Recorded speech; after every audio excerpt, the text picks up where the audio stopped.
নমস্কার বন্ধুরা, আমি চলে এসেছি আমার রান্নাঘরে। কিন্তু আমি আজকে রান্না করব না, আমি একটা জিনিস বানাবো যেটা কিনা সবারই গালে প্রায় জল এসে যাবে।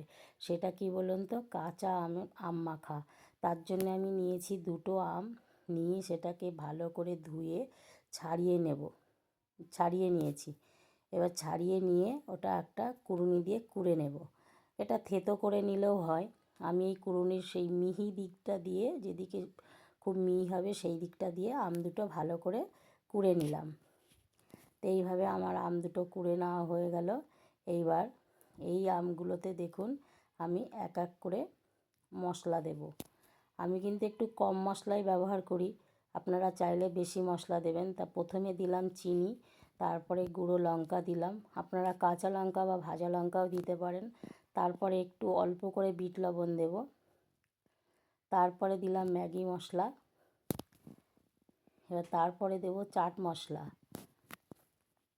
এবার একটু সর্ষের তেল দেব, দিয়ে এই আমটাকে কিন্তু খুব ভালো করে মাখবো। এই আমটা কাঁচা আম, ওই জন্যে লবণ টবণ দেওয়া হয়েছে, তো তার জন্যে দেখুন একটু জল বেরোবে। এইভাবে কিন্তু আমার আম মাখাটা হয়ে গেল। তা আপনারা কারা কারা এটা খেতে ভালোবাসেন আমাকে কমেন্ট করে জানাবেন। আর আমার এই আম মাখাটা কেমন লাগলো অবশ্যই শেয়ার করবেন, লাইক করবেন, আর নতুন হলে সাবস্ক্রাইব করে পাশে থাকবেন। ধন্যবাদ।